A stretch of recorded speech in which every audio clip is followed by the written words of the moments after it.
Rangers fans, welcome to Liberty Blue, the best Rangers podcast in town. I'm Andrew Chelney alongside Nick Zararis. We scream about the Rangers so that you don't have to. This is episode 48, live on Twitter, Twitch, and YouTube, and we're available wherever you get your podcasts. We're recording just slightly earlier in the day. Hopefully Christopher doesn't pull the trigger on anybody before then. Nick, Gerard Gallant is gone. Now what? We hardly knew you, bro. The incredulous his. What do you mean? What if I can't stand on my record? What I cannot understand why this keeps happening. How these guys who spend their entire lives in this game are so not self-aware about basically anything. Like, I get you have to have a certain level of arrogance and machismo to be a professional athlete and a coach within that dynamic. If you don't have that kind of confidence about yourself, it's going to be very hard to rally guys around you as a leader, as a coach. But just like basic self-awareness here, like, you lost to a division rival after being up 2-0. Two of those 4 losses you got shut out in. 3 of those 4 losses you didn't even get off the bus in, and it's very clear that there was a disconnect. From what we understand, it seems like they were at least open to bringing him back. And then they did the exit interviews, and very quickly, Drury kind of determined that we can't do this. And sure, they can use the mutually part ways language, whatever. He got fired. Let's be honest here. He got fired. If they were mutually parting ways, Gallant wouldn't have been so incredulous about defending his record up there. He thought he did a good job and that the players let him down, and that if the players played the way he wanted them to, they would have won that series and they would be playing Carolina right now. I wonder what the conversation was from Gerard Gallant up on the media podium being like, I can't believe I'm being questioned about my job, to, I mean, I'm exaggerating a little bit, but like 6 minutes later, to the Rangers putting out the same 5 that he days was later. fired. 5 days. 5 days. 6 minutes, 5 days in the off-season grand scheme of things, same, essentially tomato. Like, I want to know what the exit interviews entailed, because clearly whatever Gallant thought during the media interviews was completely different to what the rest of the team thought. He thought in his mind that he did at least a good enough job to stay. to stay that they went to the conference finals, they had a bad series, all good, that I'll be back, and I can't even imagine that the media is asking me questions about my job. Look at my resume. Well, the thing about Gallant is that he has such a smug attitude without having a Stanley Cup to his name.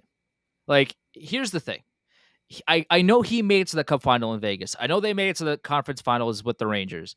He also blew the series against San Jose when he was a coach of the Vegas Golden Knights. Like, he didn't do a good enough job with the Rangers in the first round this year, and eventually because of that he got fired. Like, and again, I'm not here to say that it's all on Gerard Gallant. Like, Gerard Gallant cannot make Panarin back check. Like, he can't do that. He can't make Zibanejad actually shoot the puck when he's on the power play. Like, he can't.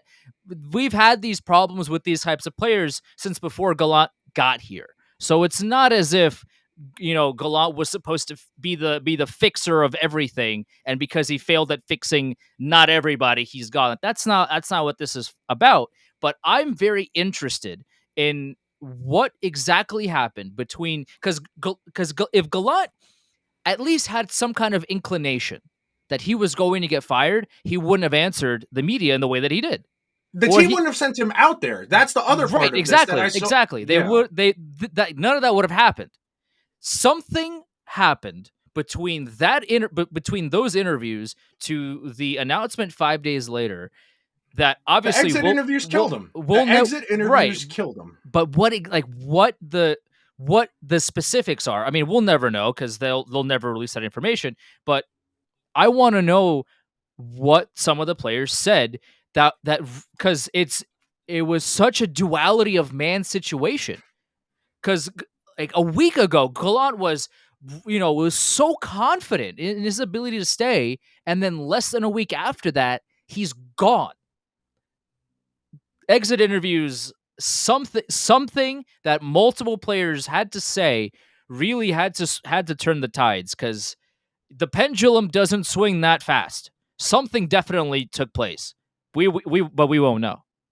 It'd be your own guys, man. Gallant went to the mat for a lot of those guys this year. No matter how bad some of those guys played, he always defended it. They know what they're doing. They'll figure it out. When Kane got here and they had that weird funk for 2 weeks, these guys have won stuff. They'll figure it out. They're talented. I'm not worried about it. That confidence and I would say arrogance trickled down to the team the entire season. They're a reflection of his hands off, we'll figure it out attitude. The players coach thing only works if the guys actually take initiative to do work. You know the how when you were in college you would say I'll get up early and I'll do the work in the morning, and then you would get up in the morning and not get anything done. That was the Rangers the entire season. They spent this entire season going, we'll get it together. Look at all the talent in this room. We'll figure it out. I'm not worried about it. And then it was game 7 against the Devils, and oh shit, we didn't do any of the work to win this game, and you came out flat. We had a test today. Yeah, exactly. We had a test. I didn't know about the test. What? I didn't study. Oh no. Like those are like the kids where I know you're not on TikTok, but that's one of my favorite things during finals time is people will take screenshots of texts they have with people and be like, I didn't see you at the final. Where were you? There was a final? Like that's what the Rangers kind of the final was today. That was the Rangers in that playoff series against the Devils. And that smugness, that confidence, that arrogance trickled down to this entire group. You did not see a lot of those guys. The only guys I saw take real accountability, Chris Kreider, Keandre Miller, guys who are like, this is going to gnaw at my soul for the entire summer that we did not do this. And then you had guys like Trouba and Gaudreau who are like, he's a good coach. We like him. We think he's okay, and kind of refusing to take any accountability for their role in the team losing. Like Trouba saying, well, they're a good team. You got to give them credit. Bro, you had a 2-0 series lead, and you very easily could have won 2 of the last 4 games, and you guys just didn't do it. Yeah, I understand giving the Devils credit, and that's reasonable. The Devils are a good team. I would argue they're probably a little more talented, a little bit better constructed. You got to take some accountability, bro. You are the captain of the New York Rangers. Yep. You saying they're better than us for a team that the team was calling a super team, that this is the best Rangers roster of the last 20 years, that this is the best salary cap roster of the modern era. All of that hype, all of that hoopla, to go out in a wet fart game 7 and lose 4-0 is embarrassing. And there was no contrition on account of the vast majority of those guys. Like you said it before, Gallant said, we had a bad week. What I need to know in Gallant's mind, what was different about that week versus the previous 82 games of the regular season? Because for the most part, it was the same thing. The only difference was they didn't score on the power play. So I'm led to believe then that Gerard Gallant thinks that tread water at 5-on-5, the goalie plays out of his mind, and the power play. So the power play is just bad luck, that there's nothing you can do to kind of influence that one way or the other. That's kind of it when you say it comes down to like luck or it was a bad week, that's discounting, the evidence, the last year regular season, this year regular season. And we'll get to the revisionist history that's going on about last year that I have been reading ad nauseum in a lot of these Gallant obituaries, just kind of like, well, he got great results out of the team last year and they made their own luck. They played Louis Domingue. They played Louis Domingue in a playoff series, and it took 7 games to win a playoff series against Louis Domingue. They should never have beaten Pittsburgh. Like, let's be, we can do revisionist history, on the podcast, or if anybody else wants to do it all they want, like, go ahead and do it. But let's be honest about the situation here, because like it took a lot going right for them to get past Pittsburgh. It took so much to happen for the Rangers to beat the Penguins in overtime of Game 7 with an AHL goalie in net. Like, well, Matt Murray started Game 7, but the previous 6 games, sure. Right. Not Matt Murray. Tristan Jarry. Excuse me. I'm mixing Tristan up my Jarry, bad right. But but Jarry was hurt, so it's not like he was 100% anyway. Like the Rangers were playing a hurt goalie and a goalie who isn't an NHLer, and it took 7+ plus games to get it done. Like, And it took Trouba knocking Sidney and it Crosby took, out yeah, of right, 2 games because he had Zibanejad in hell, which again happened in this series. right. Nico Hischier, Zibanejad still not out of Nico Hischier's back pocket. Okay. Exactly. Like, Sidney Crosby was having a tremendous series. He Oh was yeah, they were awesome. killing He was Zibanejad at awesome. The 5-on-5. Rangers didn't have anything. And then Jacob No. Trouba did what Jacob Trouba does, and that doesn't do anything besides hit people. So he hits the best player. Crosby's out for the round, and the Rangers win. Like, I guess he did his job. If you want to call it that, he did his job. He hurt the opposing team star, and the Rangers won because of that. Great. That's why they pay him $8 million. Got it. Understood. So he did that. The Rangers had, essentially one of the goalies of all time in net for Pittsburgh, and they still barely won. They played better against Carolina, and they won the first 2 games against Tampa Bay. And then all of a sudden, you're like, oh my god, are they actually going to do it? And then Tampa Bay figured out, like, oh wait, no, this team is And then the actually, Rangers had another bad week. yeah, the team is actually not that good. And then the Lightning won the next 4, and then that was it. So, like, the Rangers needed so much to go their way in order to just get to Carolina. Yeah. Now, and I think Carolina, if I remember correctly, took a 2-0 series lead, and then Rangers were Yeah, like, wait a minute. it was home ice, Yeah, yeah, and then Game 7 was the only road yeah. win in that series. But even then, like, in the Carolina series, the kid line essentially took over. The kid line was dominant throughout a lot of those 6 games.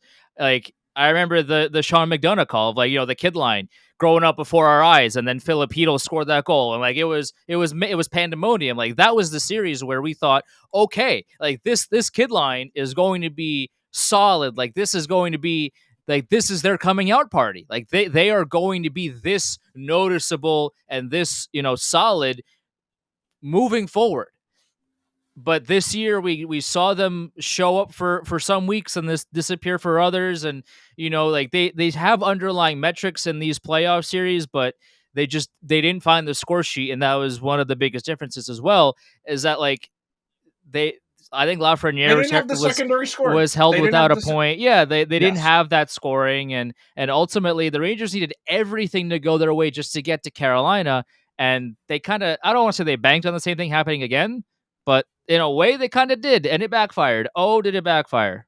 It was the arrogance that, don't worry about it, we'll figure it out, and they never figured it out for the whole season. Okay, moving along, I kind of want to tie into this because this next point is kind of where I'm at. None of these candidates even are remotely enticing. No. I have no interest in a Peter Laviolette. I have Nope. no interest in a Bob Hartley. I have no interest in a Daryl Sutter, a Mike Babcock, a Jack Capuano, a Bruce Boudreau, a No. Claude Julien, a Mike Yeo, a Michelle Terrien. I have no interest No. in any of these guys. But Most they did the bare minimum, Nick. They're not going to go after Joel Quenneville. The bare minimum has been met. Yes, that's also because, from what I understand, it was pretty clear that the NHL would not clear Joe Quenneville for this upcoming season. I listened to 32 Thoughts this morning, and Elliot and Merrick were talking about it, and the way they portrayed it was that it was out there that the Rangers were interested in doing to this, and whether they officially talked to the league or back channeled to the league, I think the way Elliot phrased it was, it's possible Joe Quenneville may eventually get reinstated, but it would not be fast enough for this upcoming season. And that's why the Rangers got it out there now that they're not going to be talking to Quenneville. Good. Basic morality. That's right. Good. Okay. The bare minimum. Listen. Hey, and that's saying something for this team. The bare minimum is a lot for the Rangers because they didn't do it with Patrick Kane, so I guess they did it with Quenneville. I mean, better late than never. Sure, that's a check mark to the Rangers. Good job, you did it good. I'm proud of you. Yes. Okay, so the main point in listing out all of those guys, it seems that the early buzz is Laviolette, Nalbach. And that's really it. Those are the only 2 guys I'm really, anything I've read, anything I've listened to, who even have a remotely a little bit of buzz. It came out they're not going to talk to Sutter. Good. I'm a little worried about Babcock because of the Sather role in all of this, because Sather's ties to Hockey Canada. Babcock's ties to Hockey Canada. A little worried about that, but Babcock technically retired from hockey last year, but there's conjecture that he'd be willing to come back for the right job. That's my real like God no.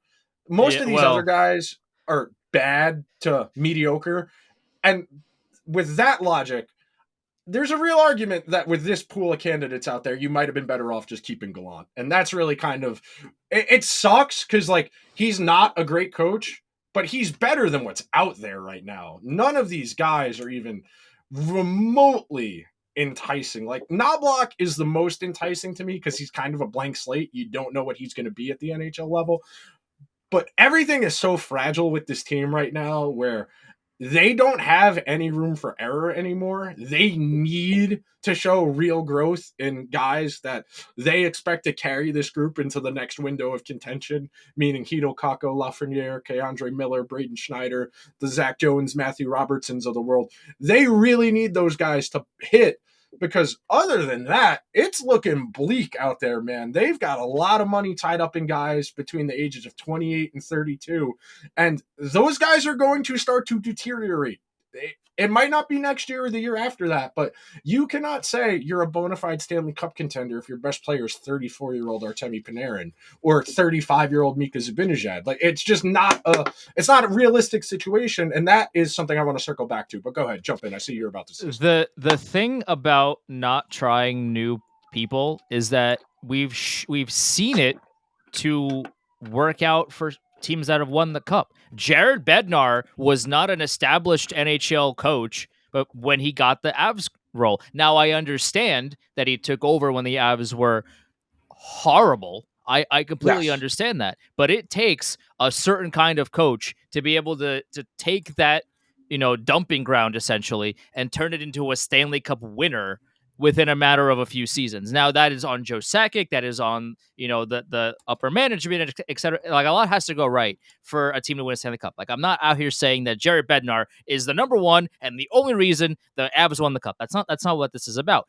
But you do need somebody that can coach properly to at least better help the team in front of you win the Stanley Cup. And Jared Bednar, now I understand that the Avs lost in the first round. They also didn't have Landeskog.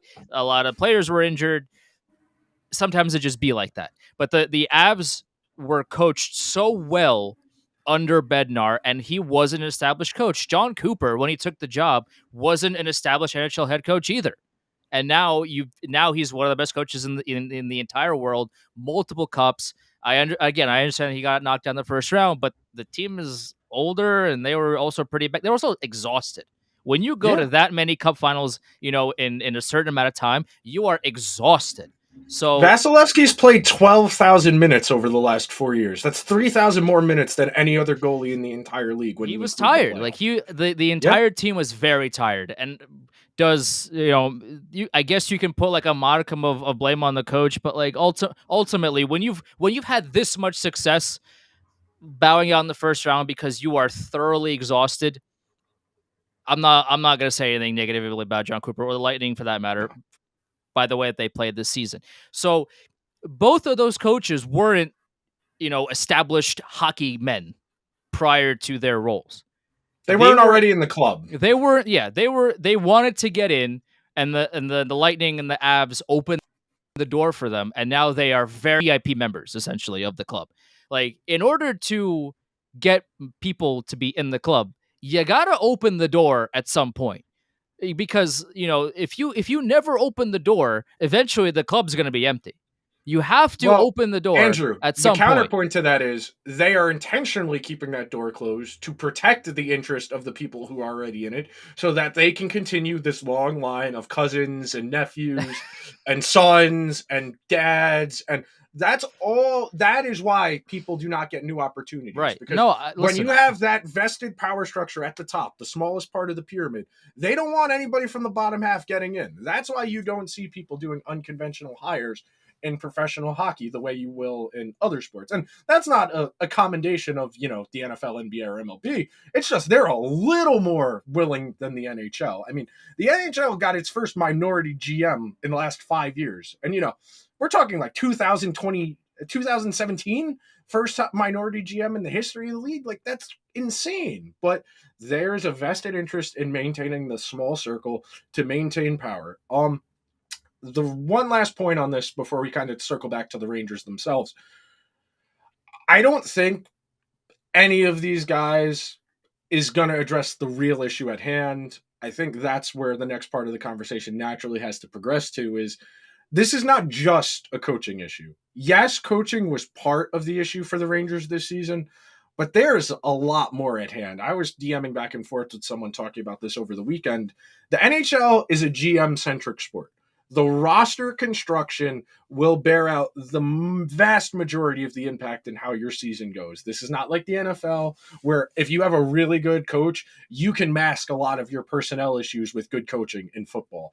In basketball, you can get away with having a little bit less talent. Basketball is the most star-driven of all the sports, so that one you can get away with only having one really good player, and you can be a mediocre team. And in baseball, you definitely have to have a good feel for your team because baseball is such a deep roster. You go through 40, 50 guys throughout the course of an entire season, that bottom half of the roster especially. But in hockey, you are very beholden to what you have. You might show up somewhere like Gerard Gallant, and the system you want to play does not work for the guys you have. And Gallant spent 2 years trying to force square pegs into round holes, did not get the desired result he wanted. And you often heard him say, we're not playing the way I want us to play. We're not forechecking hard. We're not maintaining zone time. That is not what your skill set is. That is not what your guys are good at. And that type of stubbornness will, A, give you a short shelf life, which we've seen Gallant have in all of his stops now. I think it's very reasonable to say that stubbornness, that arrogance, that's who he is. He's been fired after good results, too, in Vegas, in New York, okay results in Florida. This is who he is. But the coach itself is just another part of the problem. It's why I feel the roster construction, the general manager, and ultimately the owner, because I think the owner is really at the behest of the problems of the last 4 to 5 years. Because I spent a lot of time when I wrote that article that I published Tuesday of last week, kind of trying to unpack it, go backwards, reverse engineer how we got here. And a lot of these issues start in that 2021 season where David Quinn's the coach and he's managing with a very short bench. He's playing a lot of Libor Hayek. He's playing Jack Johnson for the first 10 games before he has that hernia. He's playing a lot of Colin Blackwell. And 30 games into Lafreniere's rookie season, he's playing 8 minutes a night to get Colin Blackwell in the top 6 because they're trying to make the playoffs. And the official narrative is everybody got fired after that season because the expectation was to make the playoffs, even though during the season, the GM and John Davidson, the president at the time, had said, we'd like to make the playoffs, but if we don't make the playoffs, it's not the end of the world. We understand that this is a long-term thing. And then everybody gets fired. Drury, who's been in the organization for an extended period of time, gets a real opportunity. He's doing both of those jobs now, which still I think is a bad idea. I think you should have a president over your GM, but he's doing both of those jobs. They bring in It's a Glenn coach. Sather. Glenn Sather's still the president. Let's be honest with ourselves here. Everything still goes through Glenn Sather. I was talking about this with somebody this morning. I think this is directly James Dolan talking directly to Chris Drury with the way, and because Chris Drury got promoted the way he did, where all of his supervisors got axed and he was the only guy left, he's really beholden to what the owner wants. If the owner says, I want this on the team, Chris Drury has to go and do it. The owner felt emasculated by what happened at the end of the 2021 season and said, this team's soft. We need to get tougher. And the GM said, okay, I can make us tougher, and got Ryan Reeves, Patrick Nemeth, Barclay Goodrow, and Sammy Blais. 3 of those 4 guys are no longer with the organization, and the 4th guy, Barclay Goodrow, probably won't be with the organization. Yeah. So I think there's a very real possibility we have to all consider here that the owner being as invested in the team as he is not good for anyone because it has irrevocably damaged the development process of Kakko, Lafreniere, to a lesser extent, Keandre Miller, Braden Schneider, who have shown a little bit more consistency, but still you probably feel like there's more to get out of them. But because the owner was so impatient, because it was chasing that short high, the just get in the playoffs. We haven't made the playoffs since 2017. Just get in the playoffs. That's how you get Gallant as the coach. That's why you get the artificial toughness as opposed to practical toughness, and that kind of trickles all down because you look at the way this roster is constructed. All of that cap flexibility they had after the summer of 2021, It's it's gone. gone now Gone. because you gave Zibanejad and Fox extensions. You brought in Vincent Trocheck. That's That's it. Yeah. Well, that's literally it. Zibanejad and Trocheck, that's 16. Fox is 9.5. That's $24.5 million right there. Just those three guys. That's all the cap flexibility you had coming out of the rebuild. And now that you need Lafreniere, Kako to be counting stats guys, they can't do it because 2 years ago, your coach was too worried about trying to make the playoffs in a fake season where if you even made the playoffs in 2021, you would have been playing the Penguins in the first round. You would have been playing the Capitals in the first round, and you would not have beaten either of those teams. And it would have been reduced capacity, so you wouldn't have even made as much revenue as you really thought you were going to. All of this is really frustrating, and it's why everything feels so. I don't want to say it's the Titanic because I think the Rangers will probably be a playoff team next year. yeah. But I think any illusions of them as a cup contender, at least for next season, barring something drastic, are gone. I don't think there's a world in which you could sell me on this group being a cup contender, barring a major leap from somebody in the organization already, because they don't have the cap to go out and get somebody to make a real impact. No, they don't. But I do think that Chris Drury kind of, I don't want to say like has a long leash to make, I don't like maybe interesting trades. I'll say I don't think he's going to get rid of Jacob Trouba, but I do think he will trade Barclay Goodrow. That at least alleviates some kind of cap. Like you're not going to fix the top six. The top six is what it is. You gave everybody long term, lifetime deals essentially. Zibanejad is not going to get moved. Panarin's not going to get moved. And like, and you know, talking about Panarin, like, dude, my God, can you back check once during the playoffs? Like that was such an unmitigated disaster where like he did it well when the Rangers won for some reason. When the Rangers were winning, he was all on board of doing exactly what is needed. He skated, he back checked, he made defensive plays. He was all on board. The second they started losing, he was out. He was out to lunch. And I don't really know like what that's about with Panarin because like, and I know he Oh, it's talked about entirely a confidence thing. It's entirely a confidence thing. I know he talked about how he was, he didn't have the greatest of confidence early on in the series and it snowballed and all these things. But my guy, dude, you gotta like that 2-on-1 that the Devils had and Panarin had his controller disconnected for that one. Like, dude, just skate, man. Just do something. Like you watch other teams defend a 2-on-1 rush, and the entire team is marathon sprinting down the other way to try to prevent the chance from ending up in the back of their own net. Like that is such a huge difference in how this team plays. And the next the next head coach, I should say, isn't going to magically fix Panarin not back checking. Like this is the Rangers' problem now, and I don't see how they fix the top six. Zibanejad lifetime contract, Panarin lifetime contract, and I'm not here to suggest that you have to trade everybody and start anew. That's not what I'm saying either. But this is the team. These are the problems that we saw them have in multiple playoffs now, and it's not going to magically get fixed with a new head coach at the helm. And No. okay, so you get rid of Goudreau. As I'm sure has been said many times, people know this. Like I would trade Jacob Trouba. They ain't trading Jacob Trouba with his $8 million contract and him delivering hits, and that's all he does. Like the Rangers desperately need, for example, a defensive player with Kendra Miller that has a modicum of offensive capability, a modicum, because Kendra Miller is so gifted in that role. If you I know we talked about this as like the dream role, but like Miller Fox would just I absolutely think that's dominate. realistic.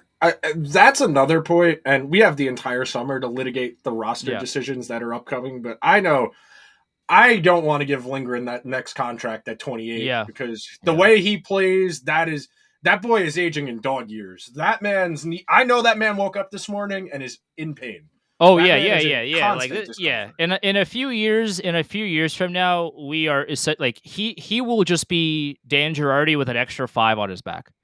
Yes. Girardi was 5, and then Lindgren will just be now 5-5. Like that. That'll just be what happens because and listen, like I love Ryan Lindgren, the way he plays, his attitude, his he will He's an invaluable his contributor. constant bleeding Invaluable.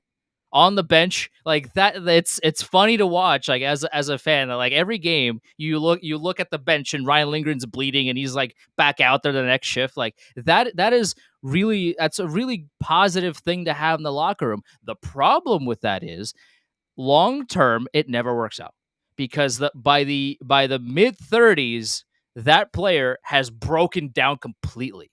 And I understand the thought process of I'm going to give it 110%. I'm going to sacrifice my body for the team.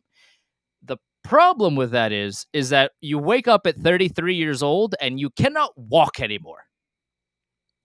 Like that you have to find a compromise for yourself, and most players by this point have found that for themselves. Ryan Lindgren is one of the few old school players in that regard of I don't care what happens to my body long term. I will do everything and anything that I can do to make sure that my team wins this sports puck game. Like that is the only thing on his mind at that time. And in the moment, it's great. He's a warrior. He, any other of those synonyms that you want to throw at him, that's what he is. But long term, you can't give him a contract. You can't do it because in a couple of years from now, like you said, he's going to be a shell of himself. He's going to be Dan Girardi with an extra 5 on his sweater, and that's it. Like we'll be, in a couple of years, if they do give him that contract, we'll be talking about, oh well, I can't believe they gave him that extension. This was the most predictable thing known to mankind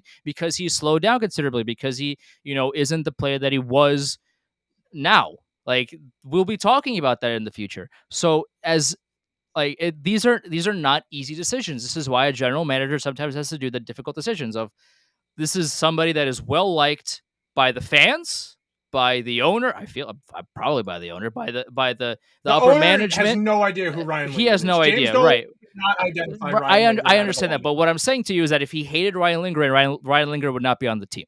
So, like the upper management loves him, fans love him, the team clearly loves him, but you have to look big picture and say, okay, well, how well will this contract age? If I give Ryan Lindgren a 6-year deal, a 7-year deal, even if it's cost effective, even if it's like at $4 million a year, which will be lowballing Ryan Lindgren now, but will be expensive when it ends, is how well will that kind of contract age? And it will age just about as well as Ryan Lindgren will, in that it won't age well. Okay. Last real major topic of conversation before we open it up. The problem is they need a coach who can do multiple things. They need somebody who can usher along that younger talent and build them up because those guys do not feel good about their respective games. Yep. They need they need to be remolded as professionals, and that might not be doable at this point. You might not be able to change a guy's habits at 21, 22. That sounds crazy to say because of how long players typically last, especially guys who are drafted high. They get a lot of chances, but the Rangers needed Kako, Lafreniere, Schneider, Miller, etc., to be not just good, like backbone type pieces where they're going to be able to be counted on for heavy minutes and produce counting stats as well. And you need a coach who can tap into Panarin, Zibanejad, Trocheck, Kreider, Trouba, etc., to get more out of them and to get them to play a certain way. And the undercurrent of all of that is this is a fragile group. They've already had the Oh coach yeah. changed on them. The coach changed on them twice in a 3-year window. They've had multiple good players get jettisoned out for no real reason. They've really turned over a significant amount of this roster in a very quick amount of time considering how far along we thought they were 2 years ago versus where they are now. And you have conflicting ideas, conflicting goals, conflicting messaging. Where coming into this year, we said, if they make the second round, I think that's a reasonably decent season. Then, as the season progressed, you got really dire there in early December, where you thought, hey, maybe they missed the playoffs altogether. They right the ship, they get in, they go out anticlimactically. And there are so many conflicting ideas right now about what the Rangers are and what the Rangers want to be that I think it's really hard to even identify good candidates for this, because do you really think you can win a Stanley Cup with this group? Because then that eliminates some of the candidates. Or if you want to say, hey, maybe we realize we need to take a year, then you're going to waste an entire year of Zibanejad, Kreider, Trocheck, Panarin.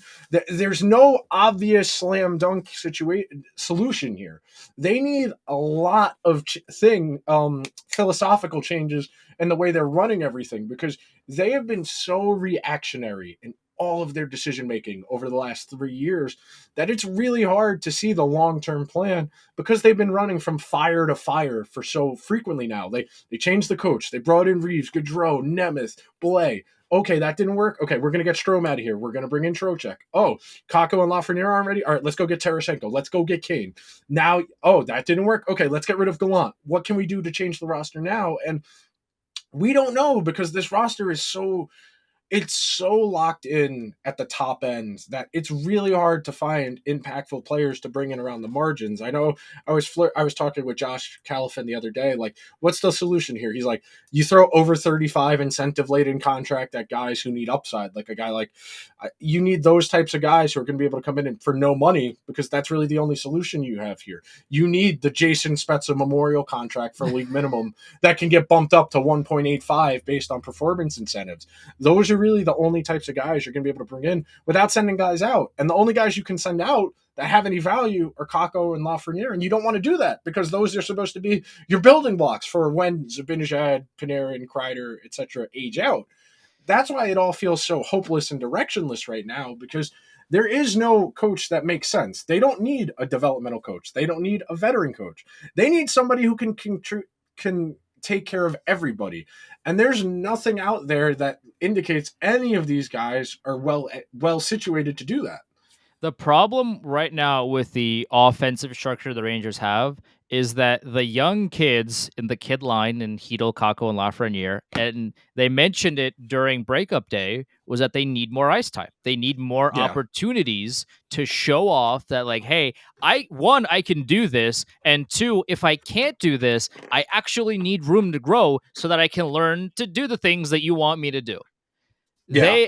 Those three guys desperately need to have their wing, let them go, essentially Yeah. just let them go and do the things that they need to do. There will be growing pains because they haven't been able to develop those growing pains, because they've been playing third line for bottom 6 minutes for their entire careers, despite being high level draft picks, supposedly high end talents that are playing behind high level talent, so they don't get the opportunities afforded to them that other high draft picks get usually. So the top six is stuck. Is pretty much. I know probably Tarasenko will get an expensive contract somewhere else, and I mean, I would like him to stay for cheap if possible, because he was one of the few offensive forwards that actually cared over the course of that series. He looked like he Nah, wanted. you can't say that. You can't say they cared. That's too harsh. That's like a character attack. You can't say He okay, not caring. okay. He was noticeable for a lot Okay, of there the. we go. He was very noticeable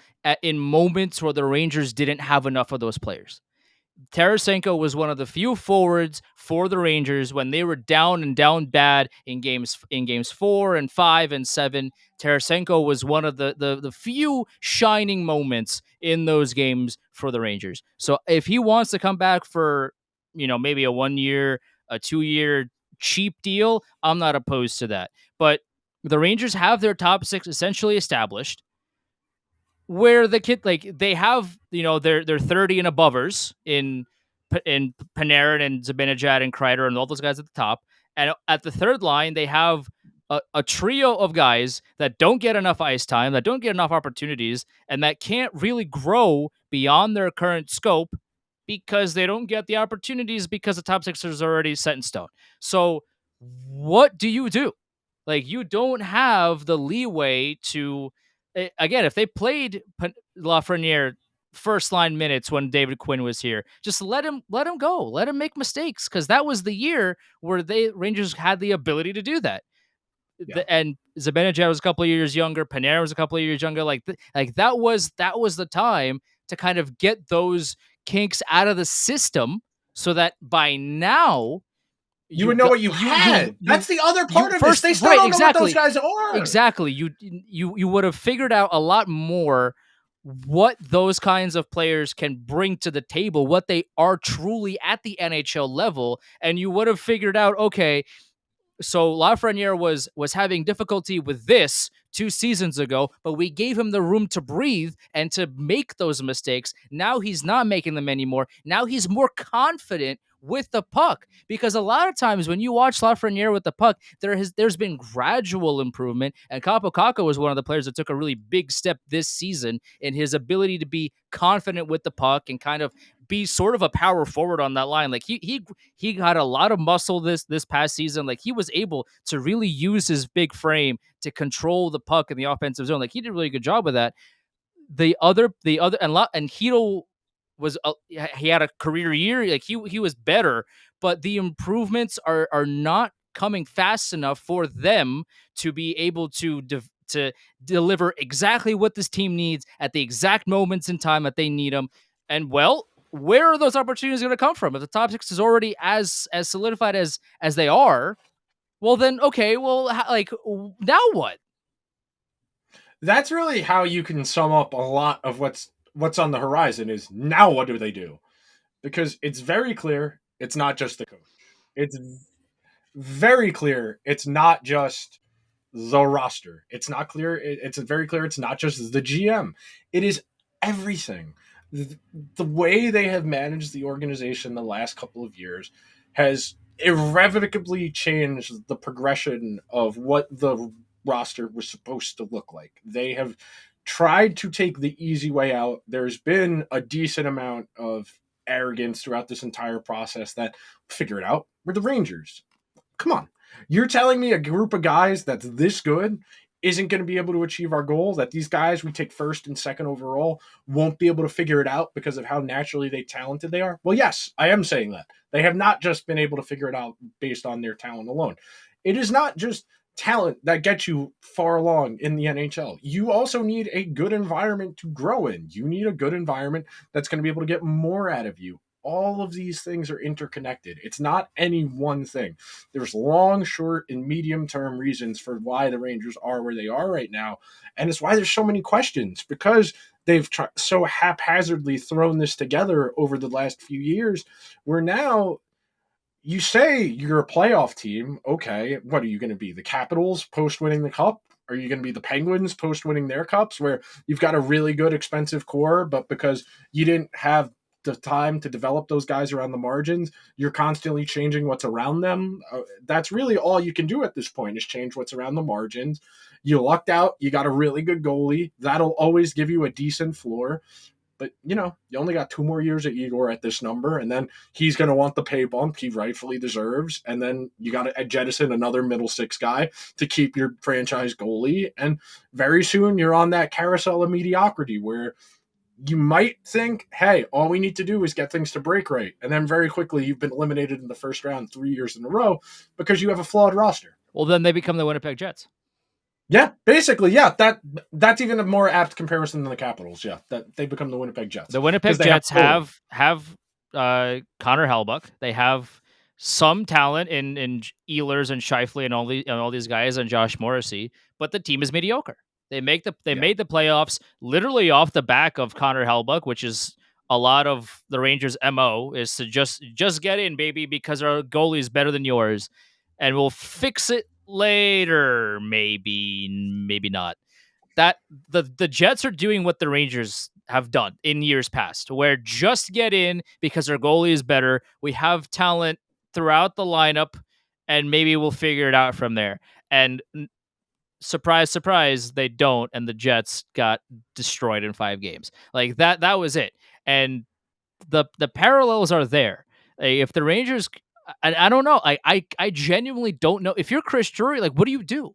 Because the contracts are so immovable for a lot of these guys. Unless some team comes to Drury and says, we'll how about this massive blockbuster trade, or we'll take Panarin and Trouba. I don't like. I guess you could just whip up NHL 23 and try your luck there. But like, in reality, these trades, especially the NHL, like if we're talking about the NBA, anything is possible. But this is the NHL where big ticket players never get traded because everybody is afraid or like doesn't want to do it. I don't know. But like big stars don't get moved. That's the whole shtick of the NHL, is that they will hold on to players far longer than they need and they probably should. Like that is the NHL's MO. So you're not gonna trade star for star, probably. The top six is what it is. The third line is what it is. They're just not like you might bump up their ice time by like a minute or two, but overall, they're not gonna suddenly get top line minutes. They're not gonna get top line opportunities. And the fourth line, I mean, the fourth line was really good this year. Like Goudreau is going to get moved for somebody that doesn't make a $3.6 million. That they definitely can get somebody that's cheaper than that. But Mott, I hope Tyler Mott stays. He had a good tenure with the Rangers. Jimmy Vesey looked really good for the Rangers this season, so he's probably gonna stay. That's okay. So like 9 of the 12 forwards are gonna be the same going into next year. And the And coach is supposed to and make the, a marginal change on who it is. yeah, Exactly. like That's what makes this all so. that's really what we're trying to hammer down is, while especially like last week right after the game, I got on Gallant for not making the adjustments, and I still think that was warranted. At the end of the day, this team is what it is, and Gallant wasn't, he can't magically, like we talked about, he can't magically make Panarin back check. He can't make Zibanejad an offensive powerhouse if he's not on the power play. Like, these are things that a different coach can't do. A different coach might be able to do mid game adjustments better, and by better I mean any at all. Please and thank you. I beg of you, please, anything that would be an improvement. But he can't just fix the top six and make them play the exact way that they want to every single game. It's just not going to happen. And if you're Chris Drury, like, good luck. That's all I got to say to Christopher. Good luck. Oh, that's the last point I want to touch on here, because I made this point the other day to somebody. The clock's ticking on Drury now. Yep. He's already gotten he's on his second coach. Yep. He's given out all of the cap flexibility he has. He doesn't have a lot of wiggle room now. It won't be long before James Dolan turns the ire on him for this situation if things do not dramatically change. It's you usually get two coaches as a GM. The average GM tenure in the NHL is 5.5 years. You usually get to hire two coaches before the heat's on you. Drury's only been the GM for 2. I understand that. He also spent a lot of the team's flexibility and assets to go all in the last 2 seasons and doesn't have a lot to show for it. He threw one coach off the bus already. If he gets another coach in here and something similar happens, it won't be that much of a stretch to say both are getting pushed off the ship at the same time if 2 years from now they're in a similar position. Right. Well, here's the thought process too, is like, okay, well, as soon as this happens, the rumors are going to be swirling, because this is what the NHL does. The Florida Panthers are one game away from sweeping the Maple Leafs. Game 4 is Wednesday the 10th. Obviously, we're recording this on the 8th, so we don't know the results of that. If Florida wins, I would have to imagine that Toronto is going to axe Dubas. They're going to axe. Well, Dubas is a free agent. Dubas doesn't have a contract after this year. Well, they're not going to basically, like, regardless of whether he does or doesn't, he's going to be gone. They're probably going to. He's been tied to Pittsburgh. Keefe doesn't really entice me all that much. That was my next point. Is Sheldon Keefe also? I would have to imagine out the door. Like, if the Maple Leafs lost in 7, I still probably think both of them are gone. Given the Florida Panthers history to this point. They beat the Bruins in marvelous fashion. Sure, the Maple Leafs should have had not, I don't want to say an easy time, but a better time that they're currently having Yes. against them. So that, like, a sweep would be catastrophic. And even though I understand they won the first playoff series in 20 years, the parade has already been thrown. I get that, but to lose in the way that they're losing Keefe's right better than now anybody else out there, but I still don't think he's it's like that that. much It's, better. I understand that they won a series, but getting swept in the second round is not much better. So, like, the rumors of Sheldon Keefe to the Rangers are going to swirl as soon as the series ends.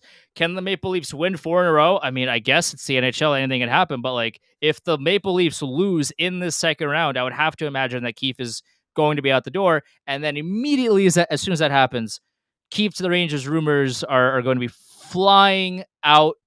Brooks is going to write an article about it.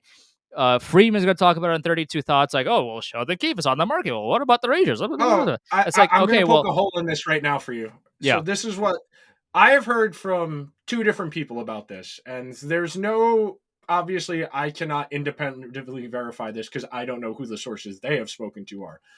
I have heard conjecture that Lou is going to move upstairs from the GM job, and if Tampa Bay goes out, he's just going to bring his boys from Toronto to Long Island together as a package deal. I have heard that.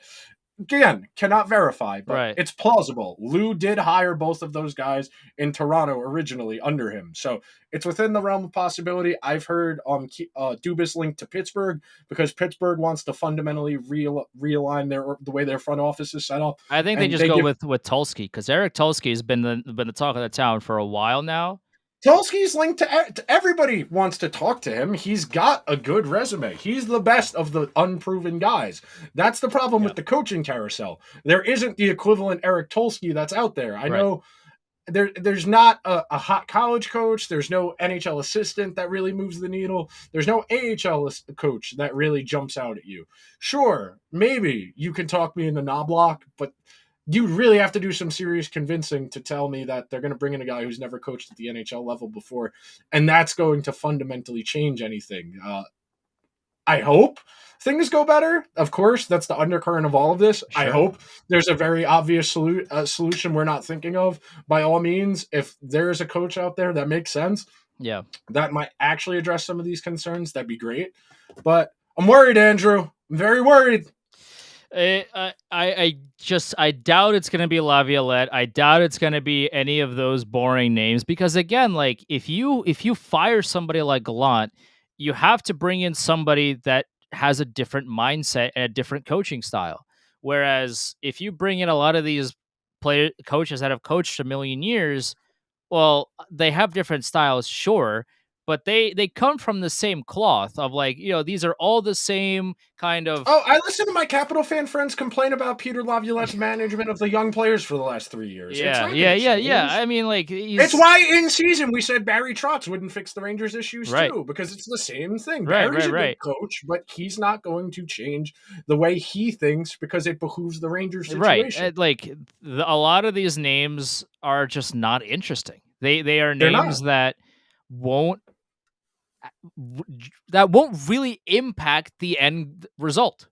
And Yeah. you can put, like, I know Bruce Boudreau would let the offense probably explode more, because that's part of his whole shtick is under Boudreau the offense shines, like that. That's been the whole thing for his entire tenure as a head coach. And maybe that might work for some players for the Rangers, because, like, there it, maybe that makes Zibanejad all of a sudden want to shoot the puck every now and again if he's on the power play. Like, maybe at 5-on-5, Zibanejad actually takes a shot at the net. Maybe Jacob Trouba doesn't shoot wide anymore. I don't know. They Maybe, teach Jacob Trouba basic risk assessment, being like, hey, should I skate full speed at somebody who has the puck and leave my partner by themselves because I can hit yeah, the guy? Or should I stay where I am and casually play the puck in a way that establishes possession and allows my team to go yeah. the other way? Well, Should I take yeah, this that's not gonna get unimpeded fixed. slap shot? Should I take this slap shot at the goalie's chest that he has a clear line of sight on that's going to hit somebody in the eighth row, or should I pass the puck and maintain the cycle? Yeah, Who's to yeah. say? Like that kind of thing isn't going to get fixed with a new GM. I mean a new coach. The thing with a new coach is you need to bring in somebody that actually has an understanding of what to do mid game. If your plan coming in isn't working, you need somebody that actually has a But plan that's B. not the way hockey works, Andrew. I hate to Listen, tell you this. listen, That only happens in the listen. playoffs, I'm not and that's listen. only the really good ones. Only the really good coaches in hockey do that. I'm There's not. I'm four of not them. out here suggesting that you have a secondary, completely full plan of things to do when your primary isn't working. But you gotta if like in Game 7, for example, right when the Rangers were getting absolutely dumpstered, you gotta just change anything because clearly whatever you were doing prior to that just absolutely unequivocally was getting you dumpstered. Like your Andrew, entire plan. that team said 1, 2, 3 Cancun that in the yeah, locker room I mean before the like that game. that's There what was happened. nothing Right. you could have done in Listen, that game. but the point I'm trying to make is I understand the players said that, but I needed to see an effort. I needed to see Gallant at least try to do Oh, you didn't anything of see him value. yelling at Vinny Trocheck? Great. That was I'm yeah. so happy. I'm so happy he did that. I need to see some kind of effort to make adjustments made. I'm not like again, I'm not out here saying like you got to have an entirely new pocket like strat book in your back pocket to have it at your disposal. But what I am saying to you is if your plan A is getting absolutely destroyed in the most critical part of the season, I want to see you at least try to do something else. That's it. Like that's all I want. So now that we have irrevocably damaged your perception of the New York Rangers franchise and basically laid out how there's no hope, we hope you guys will be back next week because there's a whole lot more to talk about because we didn't really actually talk about the roster and the play in the series all that much because obviously firing the coach is the most pressing story, the most newsworthy story, and the main emphasis, and rightfully so. That is the most important story right now. But as the summer progresses, there will be plenty more to discuss in terms of the actual hockey. But until we get clarity on the coaching situation, this is kind of going to be a wait and see. Maybe something happens that's encouraging, but until then, we'll be in that wait and see mode.